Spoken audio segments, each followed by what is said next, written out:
In this episode of Houston Tech Talks, Miles and Gordon discuss Houston tech and startups in the news, and also what makes a great ecosystem, discussing some of the struggles Gordon and Cruisin are facing raising capital in Houston.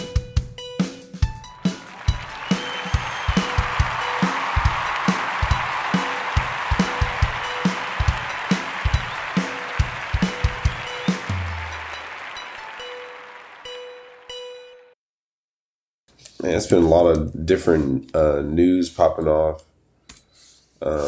I try to monitor the fundings and exits and a lot of the activity that's going on, especially in the startup space. But hmm I'm just really, I don't know, I was just really thrown off by this, you know, the fact that Houston doesn't really appear in this type of news as often as maybe it should. And I'm aware of, startups in Yeah. Houston doing things right now. It's just surprising not to see them in the news. Yeah. That So, makes sense. yeah, Yeah, like literally no starters from Houston are in the news. yeah. I think it was funny. I saw that article in Free Press, Mm. um, and it really got me excited. I reached out to the writer because I really believe that Houston, if Houston is going to inhabit opportunities for all, and then for all industries as well, there's a requisite for there to be a conversation about it, um, just for the mass majority. Because I mean, you can't drive a consumer market, you can't drive any type of market without a conversation being present. Yeah. Yeah, I agree.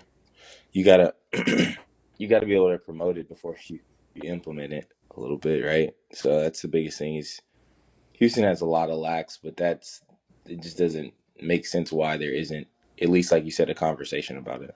Yeah, for sure. Let's see what we got.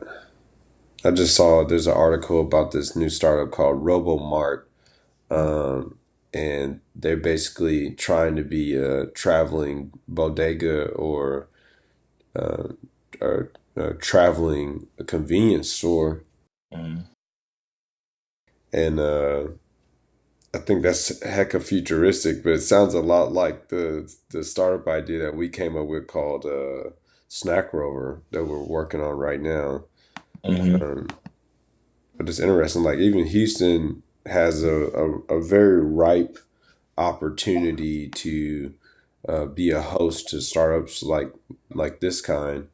Um, you know, there's no condition to be met in that situation, and maybe that's something I wanted to talk to you about. Is I don't really feel that Silicon Valley is like an exceptional place because of like some natural resource or something like that, right?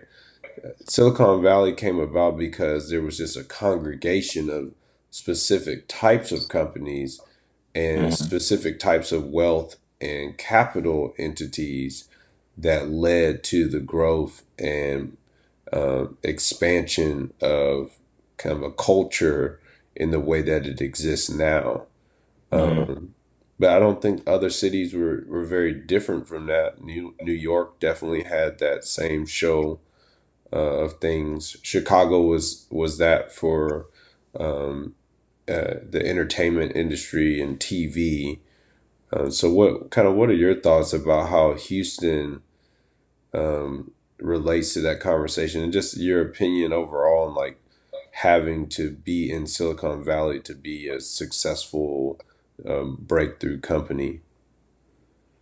Yeah, that's a good question. So I think the biggest thing that I see in the tech space now, when you think about different regions and pockets of wealth or companies that are springing out of them, when I think about Silicon Valley, I think that they have just all the players that are connected.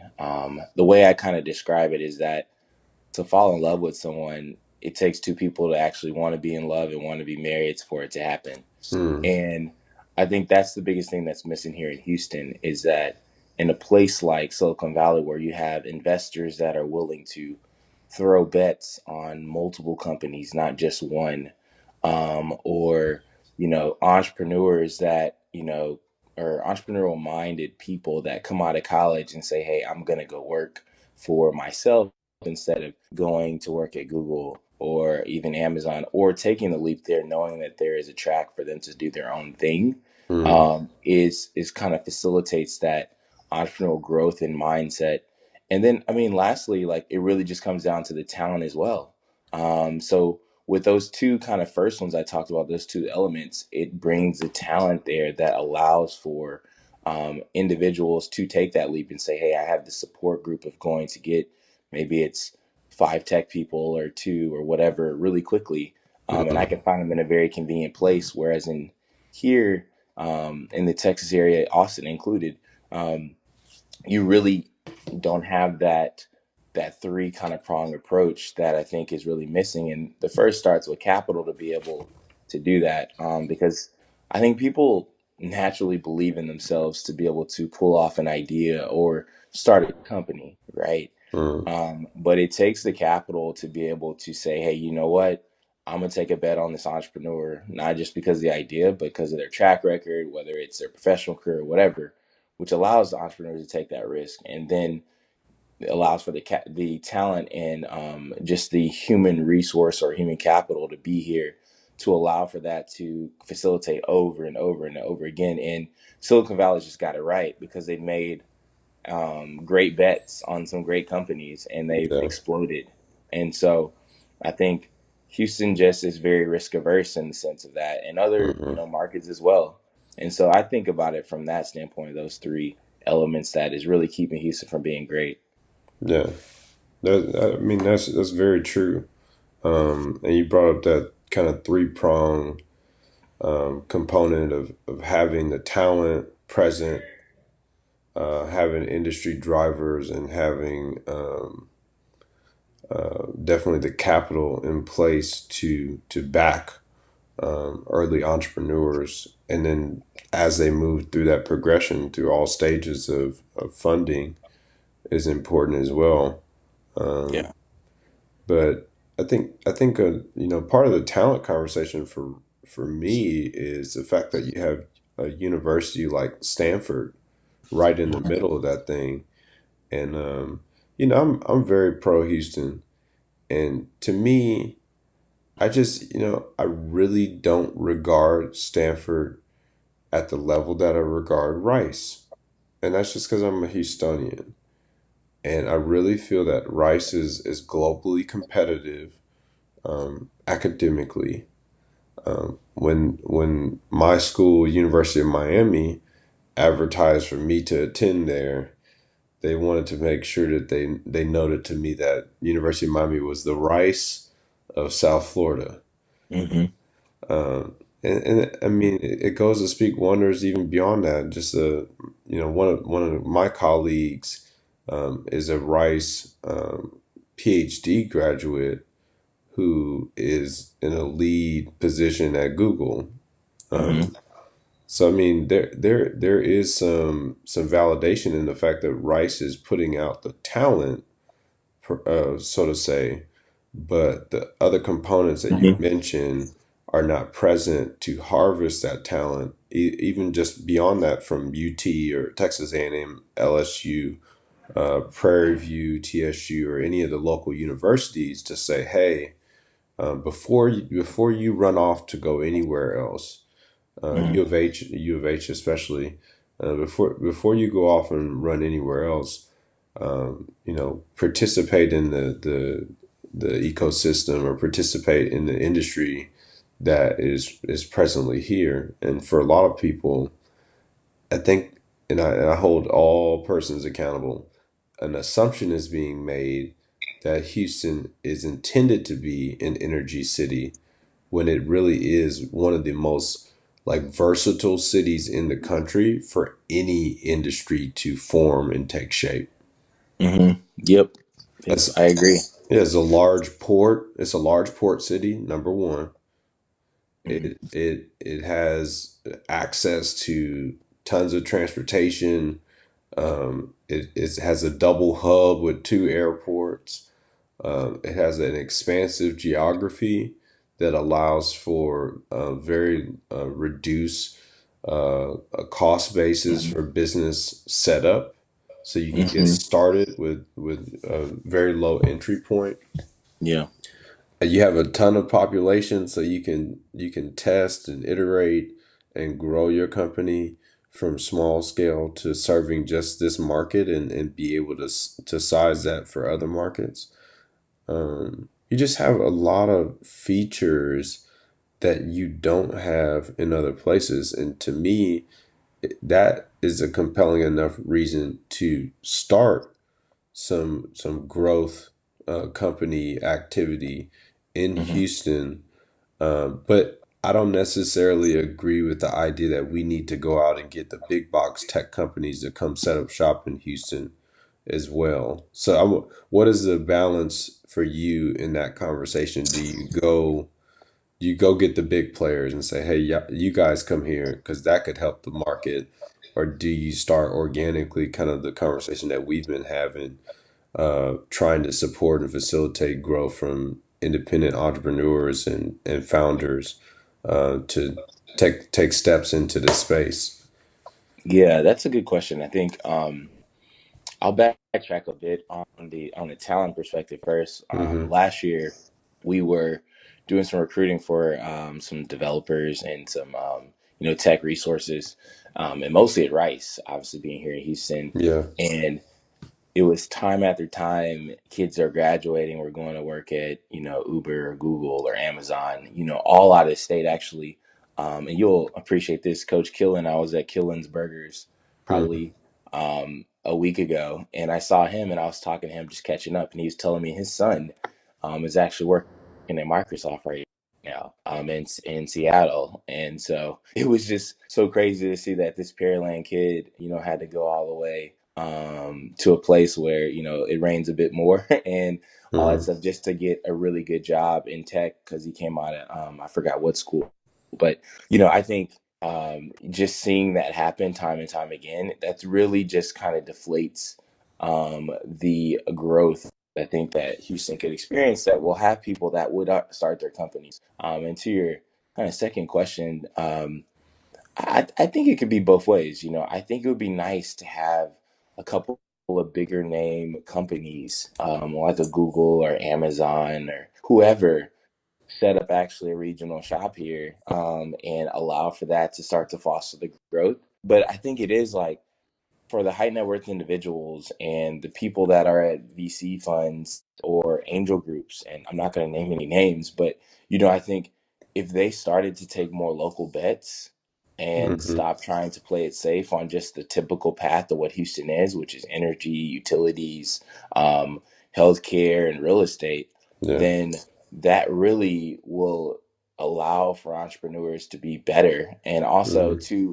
to learn. I think too it fosters a an environment to learn. And I think the other part of it is that investors just aren't smart in Houston, and that's just true to what it is. They don't understand what VC is. They don't Mm-hmm. understand when an entrepreneur comes and asks for 25,000, that to be honest, you may not see that, but this is a Mm-hmm. long term bet. Just like this isn't a flip. Yeah. Like a lot of energy companies here, investors are trying to flip that in 3 years because when you strike, you're going to get paid out pretty quickly. This isn't that Yeah. kind of bet. This is a 10-year play, if not more, Yeah. potentially for a giant to come out of this. And so, I think that's the biggest thing. And I think that investors here aren't seeing the value in technology because these older industries haven't necessarily needed it for so long. But now the tides are changing where technology is going to rip apart tons of these companies Mm-hmm. for years to come. And I forgot what book I was reading. Oh, it was called Traction, and it talked Mm-hmm. about how there's a ton of companies, Fortune 500, Fortune 1000, that are going to actually no longer be listed on the stock exchange, go bankrupt because technology is disrupting that. So to your original question, I think having a two-pronged approach is great, but I think it starts with companies seeing that there's talent in Houston. Real estate is cheap. It's a great city for a family to be, raised. So having, a company here or in Houston, Dallas, Austin, I think it's all a really, really awesome idea and for a company to be here. And then second, I think it's just individual, whether it's angel or funds or whoever it may be, taking bets on local Houstonians. And I think, you know, for instance, American Working Capital is doing that. They only want to invest in Houston companies, so they Hmm. set up shop. They only invest in Houston companies, right? And that limits your pool, but it also makes you get to the best startups in Yeah. Houston doing it. And like Lawson Gal at the Cannon, he wants to focus on making Houston great, similar to how me and you have that passion as well. And so I think those things, having people that are very focused on things here and not just the talk of what a lot of groups are doing, is going to be very important. Hmm. Different entity or a holding company that grew from one acquisition and a few assets to being a worldwide conglomerate on the scale of, M&A. I think that Houston may be an example of a place that has forgotten its past. You know what I mean? Hmm. Like Yeah. they forgot how they got here. And like you said, the investors are way too comfortable making these traditional plays.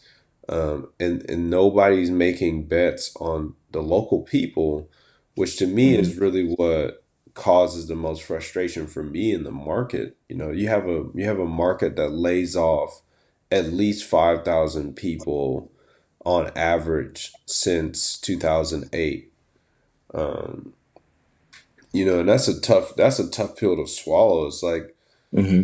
there's tons of jobs reports that promise that there's going to be 1,000 to 2,000 jobs created in a year, right?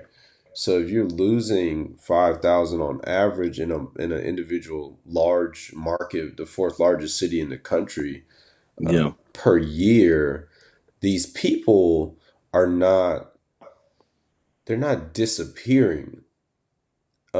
Houston is an interesting place because it does have a very large transient population that is made up of both Texas residents and citizens, as well as citizens of the surrounding states, Hmm. including Louisiana, Arkansas, Oklahoma, New Mexico.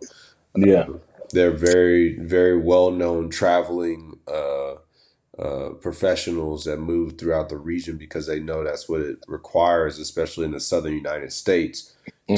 to continue to get income and to further their economics. But Yeah. I mean, long term, there are very negative impacts to a city not having a range of stability that's based on the bets that you're talking about on several different industries that represent a really strong structure. Yeah.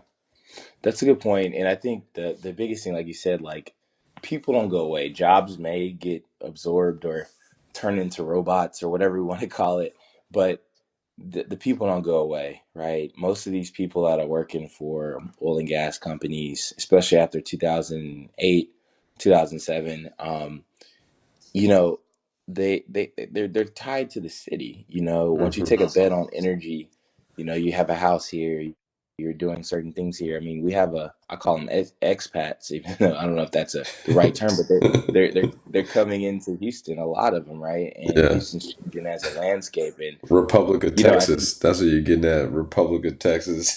bingo, yeah, great Tejas, and so um, the biggest thing is that now these people are going out and saying, you know what, screw that. I'm going to go and start my own thing. Right. Hmm. And then you take that leap of faith after you've already been um, a little disrespected, probably from a larger company that gives you somewhat a decent severance and says, go do your thing, whatever. We don't really care. And so then at that point, that's whenever private capital and competition allows for this influx of like growth to happen because somebody is sick of it. It actually happened personally to me when I got out of business school. I was trying to search for, private equity offers, and I got a couple and it was great, but I'd already started cruising. At that point, I said, you know what? to take a bet on myself. And so that's to the point where, an entrepreneur needs to meet the capital and needs to have that help them along the way as they're getting there. If their, idea has to be great, team has to be structured, and we'll get into that in later podcasts and all that good Yeah. stuff. But truly, it's the aspect that, people have to step up, and Houston as a whole is just so stuck in, I call it the 70s, 80s kind of gold rush, I don't know, like movement, that this is gonna happen for another 50 years. Well, hey, newsflash, like a lot of automakers are, starting to go electronic, and Yeah. there's going to be infrastructural changes, and I'm sure energy companies are taking bets and they're quietly doing that, but the people don't understand that. And I think Definitely that's the don't. biggest thing. And even investors don't see that there's about to be influx of talent that is going to be transferred, not just into a big company, but outside of that. And, you can argue that there's going to be other jobs created and other things, but there's also going to be a lot of turnover as well. Yeah. And so that makes a lot of opportunity for an investor that's smart, understands the game, to really be able to pick up the pieces, especially in a city like Houston that's so focused on energy and oil and gas. Yeah. No, I think there's a principal issue there, and I really hate the conversation about the expansion of technology and innovation eliminating jobs. It just moves jobs to a different area of focus. Yeah, I mean, exactly. and it's happened in paradigm over paradigm over paradigm. We're definitely as a society not working the same set of jobs that we were working in the 1920s. Yeah. Uh, and you know what I'm saying? And Yeah. by decade, if you go by decade, jobs have transcended over that time period to becoming completely different than we ever imagined because technology is different. And technology, not in the sense of it, I'm not talking about a computer. I'm talking Yeah. about technology in the sense that how we live is being innovated to incorporate all types of inventions, all types of products, all types of processes that did not exist in this manner before. Yeah. And Houston has a very interesting place in that the individuals who are, dedicated to being in Houston, and I think this is really one scenario that I think is unescapable. They came here for work, or they're from here. Their children are being educated at a quality school. Most Hmm. majority of their family lives in Houston. They have an economic and social connection to the geography or the surrounding area. Hmm. And to leave this place from a personal perspective takes them away from their personal resources, right? Yep. And puts them in a Good point. market where they don't have that same back support. Yep. And Uh, if you think of yourself as a business, mhm. that's kind of problematic to be in a different place and not have structured support that you can fall back on. And Yeah. Houston definitely needs to be in a position to provide individuals with other opportunities. And I'm bouncing off of the comment that you made. Like as industry continues to behave in the way that it does, especially around energy and medicine and infrastructure, these other industries that are created by these founders innovating in these startups allow those individuals who've been floating or allow these individuals who have ideas to move into new spaces and Hmm. find a home. Hmm. And that's the intention. Is like when you have enough the diversity from a company perspective in a market, companies are going to lay people off. I mean, Yeah. that's not the issue here. It's the tendency for there not to be recognition of the talent that's being pumped out of universities on private funded loans, private loans, and Hmm.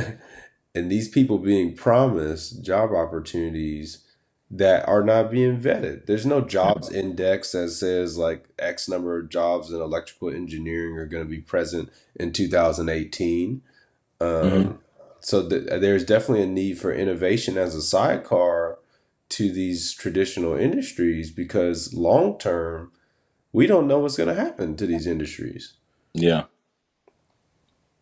Yeah, no, I agree. I agree. Yeah, we it's really, I mean, even like something fast moving like mobility, which my startup's in, people still don't know what that looks like. It doesn't even, you can't, you can predict, but you don't know. It's all based on consumer, right? Like consumer is always going to make the biggest choice. And like from that aspect, if a consumer picks autonomous cars versus having their own car or whatever it is, or a mix of the two, I think that's the biggest thing is that like we don't know what's going to happen in industries because people are going to change it. Just like Yeah. cryptocurrency is hot right now, but it's probably going to transcend into much greater things, obviously. But like it's based on like preference, and I think Hmm. people don't understand that. Like oil and gas, like all of a sudden there is something that happens and then everybody switched over to electronic in like a night, similar to how Uber for a while was getting kind of almost like call it destroyed from all these campaigns and delete Uber and stuff. It all only takes is like one trend change, and then Hmm. all of a sudden things happen. So it's really that ambiguity that I think a lot of companies should be, trying to understand a little bit better. And so does the consumer too, because it affects us directly. Hmm. So Yeah. yeah. Yeah, and think that's a big issue. Like the consumer understanding the investor or equity or large holders perspective, which I mean is not present. Like they don't understand like how the market's moving and how oil and gas companies especially have started their own ventures and they're investing across the board into different plays Yeah. amongst all industries. But you wouldn't be aware from if you weren't reading the Financial Times or something, or you weren't reading kind of these annual reports or quarterly reports that are being released by these companies, you wouldn't know that they changed like the mix of their portfolio to represent new industries and new spaces, and they're making bets on things that they're comfortable making bets on. But to me, there has to be something to connect the people with what is actually happening Hmm. from a business perspective. And I just hate to say it, but the South is always getting it last. And I don't think that should ever be the case in the future. Like we have access to information on a scale that on which we've never had access to information. Um, and that's why I think Houston Tech Talks is really important because not only are we connecting local innovators, entrepreneurs, and professionals, we're linking Houstonians who are now somewhere else, right, doing something Hmm. great to people who are based in Houston, so that there can be a information transfer that isn't going to happen in any other way, right? What they're finding in these other markets and cities, like these little gems that they're discovering, is there a way that we can, test that out in Houston? Will that work in Yeah. Houston? And to me, that's kind of where we start until we really understand who Houston is. Like Houston is a very young city, is a very infant city when it comes to cities and that paradigm. And as a city, Houston is a startup because it really didn't boom until the '80s.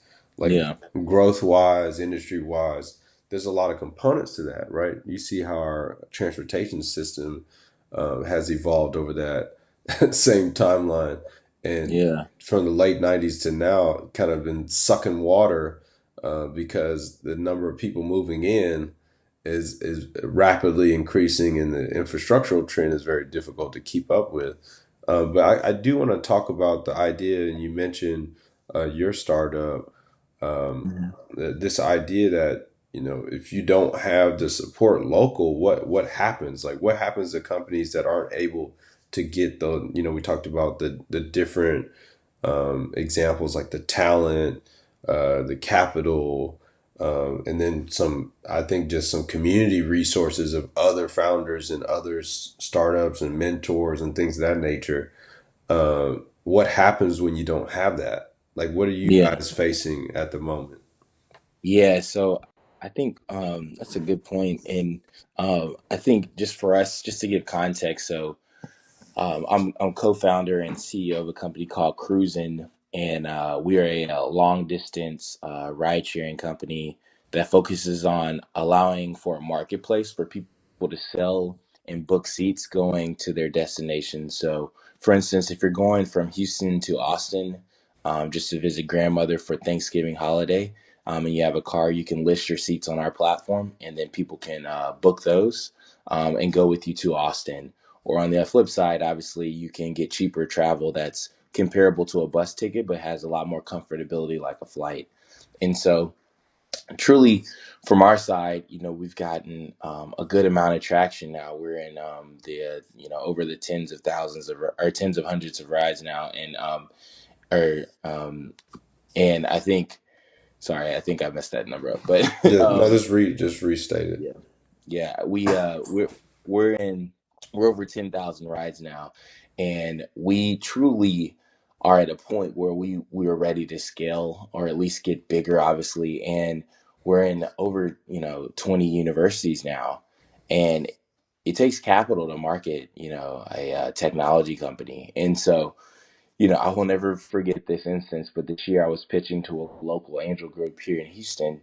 And I was like telling my brother, my mom, my dad, just everyone that, hey, this is going to be the biggest day of my life. Like, oh my gosh, we're going to get funding from a big angel group and we're going to go off into the, the sunset. But that I just sort of never remember the blank faces that I got that day. And to be honest, everyone in that crowd except for like maybe three people out of almost 75 people were young people that everybody were older people that did not understand tech, was Mm. only there to hear energy deals and didn't care about anything tech. And at that point, it was a realization that, wow, we're dealing with something bigger than just like trying to solve the problems at Cruisin'.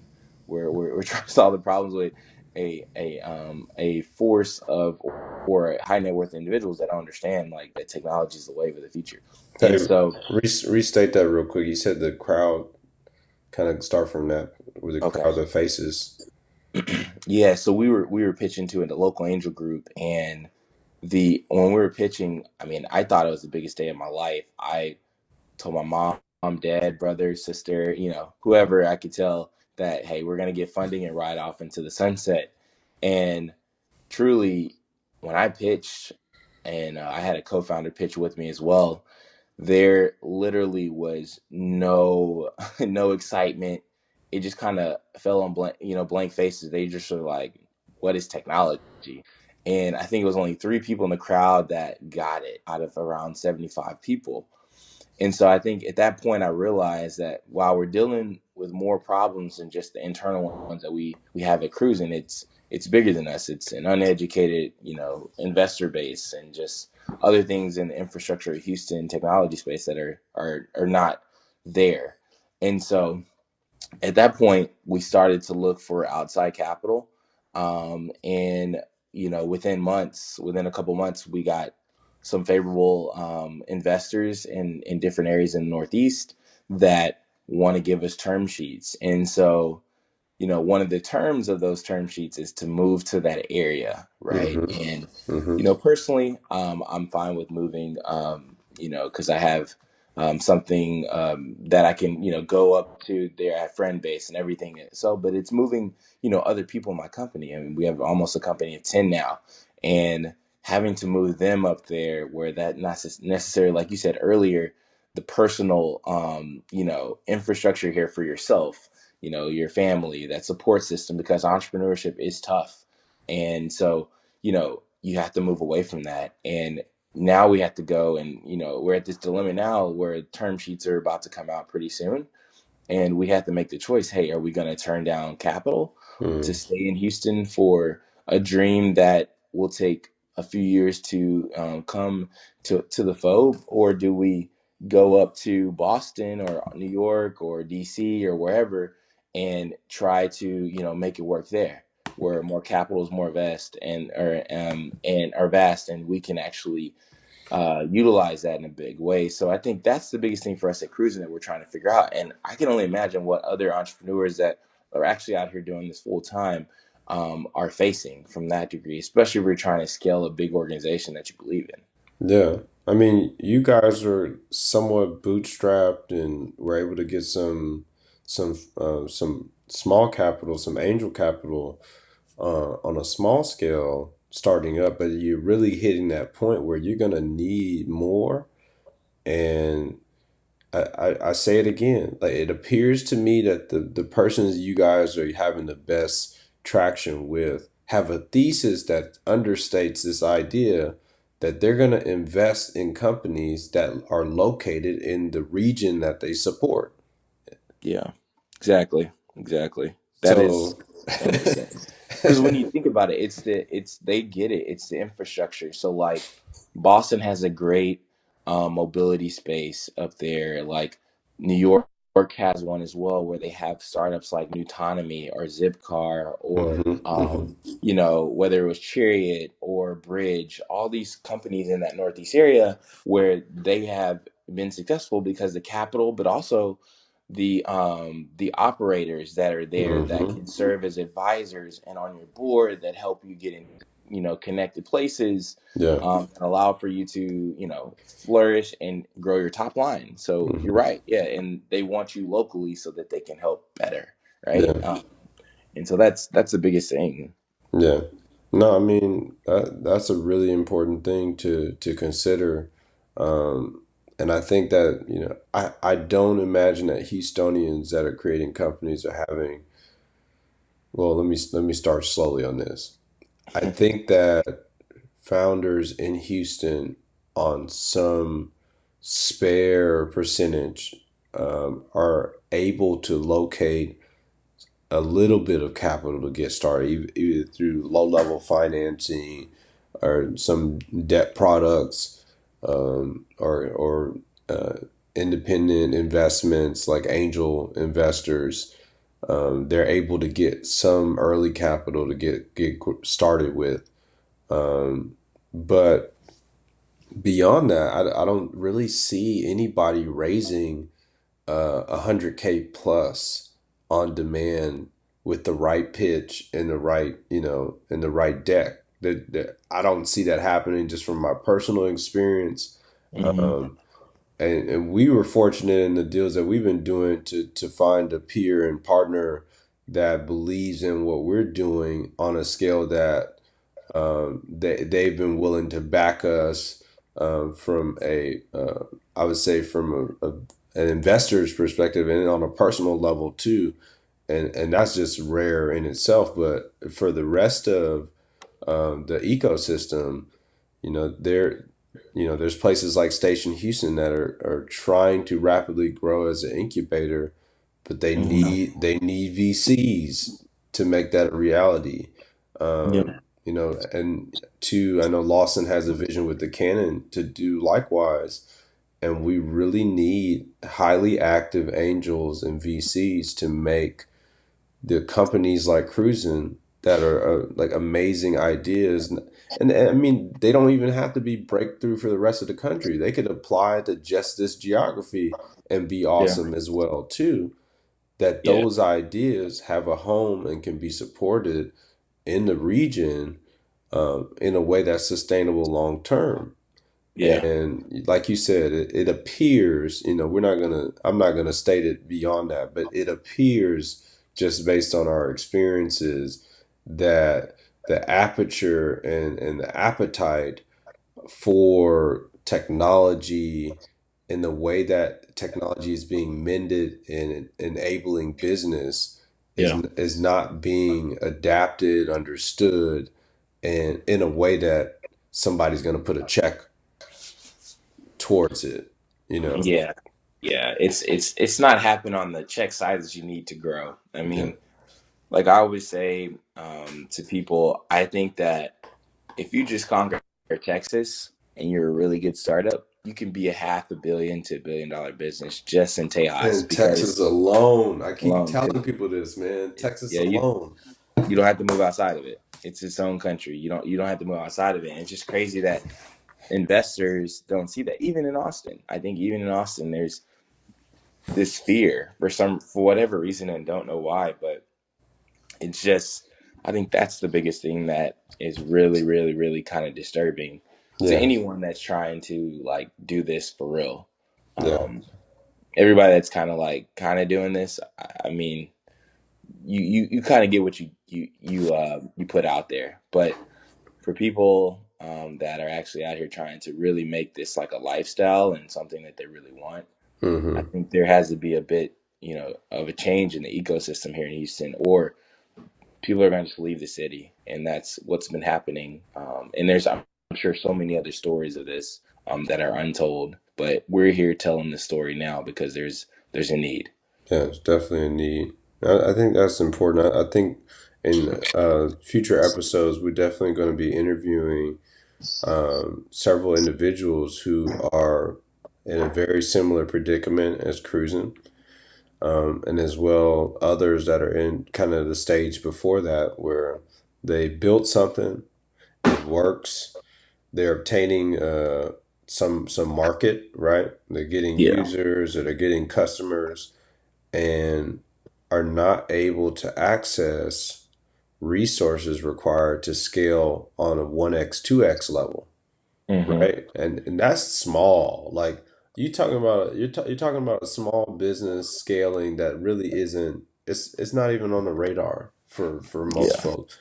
But if the business scales in a way that's healthy and stable, it can become, like you said, if they are able to expand to Texas as their geography, just solely Texas, they have the potential to make over $500,000 gross annual, or beyond that. I mean, they yeah, can be the $1 million company, and to me, you can be $1 million company in geography is the same for, in my mind, being a $40 billion domestic, national, or global company. You know, yeah, and I yeah, think we're seeing I'm definitely seeing that shift here in kind of the Silicon Valley region, San Francisco Bay Area, is that there's been a lot of focus on hyper growth companies, right? yeah, These big capital, like was it 3 billion first, 10 billion, then 40 billion, and 60 billion with the most recent startups. But that's, I mean, every company isn't like that. There are companies that are going to come into place that they serve a particular region of the country very, very well, yeah, and don't always have the capability to scale to domestic national entity, and that's okay. I mean, yeah, Texas is home to businesses just like that. That you don't see them anywhere else, like the HEBs of the world. And Whataburger is an exceptional example, but they're really Texas centric in their yeah, business practices. Um, and I believe that they were a startup in the same caliber that we're mentioning it. There's a ton of businesses that come to mind that are just like that, hmm, are successful regionally and don't have the need to expand or scale beyond that. So I think that's part of the conversation too, is understanding the different capacities of these companies, and also the nature in which they need to thrive. And it's about that bet that we're talking about, the investor having a thesis to grow or incite growth of companies in Houston. yeah, And it's really key. yeah. No, I agree. I agree. That's a good point. Um, yeah, and I think it's just. I mean, I couldn't say anything more to that because I think it's just it's time for a change, really, and I Yeah. think people are ready for it. Yeah, I think on a future episode, I want to talk a little bit about how Houston-based musicians and music industry or entertainment professionals have done exactly what we're talking about. They've essentially, sold a couple hundred thousands of units in Hmm. Texas alone, or they become a millionaire in Texas alone. And I'm not going to limit it to one, particular genre, because I'm aware of country artists that are from Texas that they made a killing in Texas before they ever were a national hit. Yeah, There's just, to me, I believe in this very bellied, uh, drive, and there's just something about the people here that um, that allows them to be able to be a success without having to go everywhere else. But they're Yeah. capable. They're capable of it. But there's a lot of Texas millionaires that ain't really moving outside of Texas. Yeah. And they stay right here Yeah, because in the that Lone Star this State. is yeah right here because that's home, and they have a they have a base here. Yeah.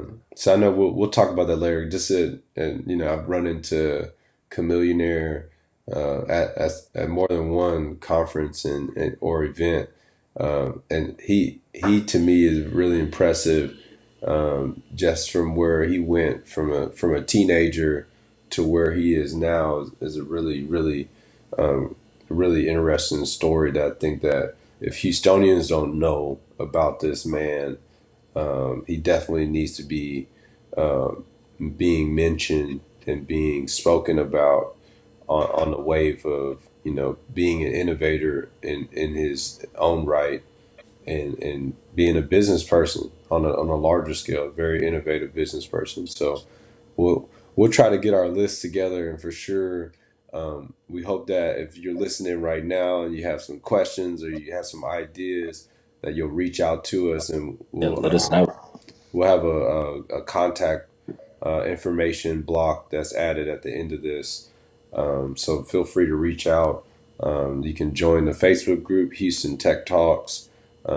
This request to join, and we'll add you. It is a necessity that we verify that you're either from Houston or currently living in Houston, because it's definitely some clarity around that. We have to focus on the local needs in order for this project to be a success. Um, but I think we've come to the end of our first conversation. And thank you, Gordon, for being my co-proctor and co-host in this. I think that this is a Yeah. really healthy start to where this can be, and where this can go. And definitely, there's no limitation here. We're going to be bringing some key individuals into the conversation that are representative of all walks of this process, and of this type of ecosystem. So I'm really Yeah. excited for that. Yeah, definitely. Thanks, Miles, and Happy New Year to everyone. Hope everyone has a blessed 2018 for sure. For sure. And go Houston. Go, go Stros. Yeah.